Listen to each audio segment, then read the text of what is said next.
History came alive on a pristine morning yesterday in Turanganui-a-Kiwa, Poverty Bay, as the Endeavour Replica and other tour ships joined waka hourua and the waka in a spectacular show that brought together the Tuia 250 navigation story. The beautiful soft pinks of the dawn set the scene perfectly as the flotilla came together, then rounded Tuamotu Island at around 6:15 a.m. before the ships sailed together towards Te Kuri Paoa, Young Nick's Head, as the first rays of the sun glinted off their sails.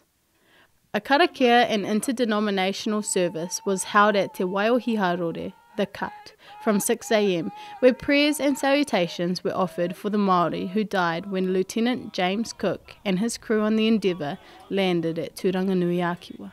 The flotilla took its time to sail across the face of Te Kuri Paoa to Muriwai, and then around the bay, shadowed by their Navy escort, the Protector-class offshore patrol vessel HMNZS Otago.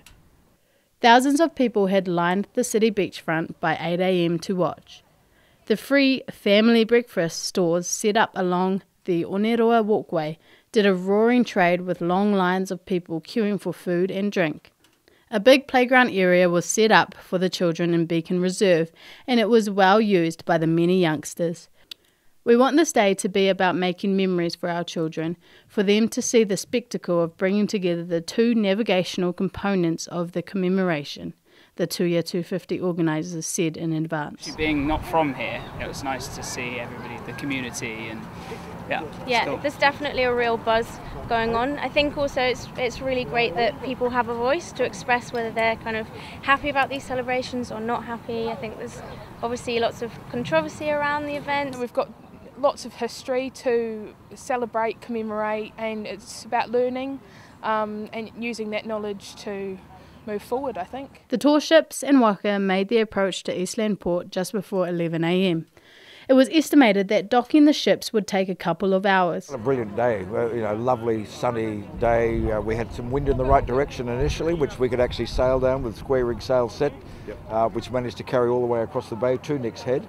And then, unfortunately, the wind came up a little bit from the north-northwest. I am very happy that voices are being heard properly, that different points of view are being respected far more equally, that we're being honest about conflicts and the losses of life and honouring them properly, and then we are raising our sights.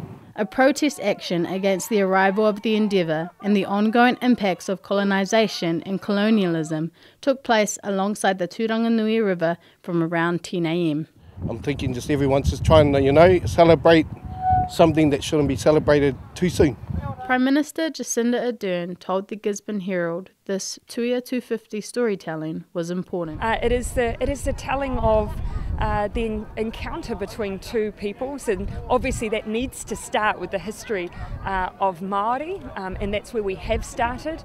But of course, in telling those stories, there will be hard conversations. There was loss of life experienced in Tairāwhiti, but this is an occasion where I think we're telling those stories openly. We can't shy away from that, and nor should we, because actually in doing so we acknowledge the legacy of those who were lost, and you see that now physically commemorated here, and that adds something very different to the commemoration than we've ever had before.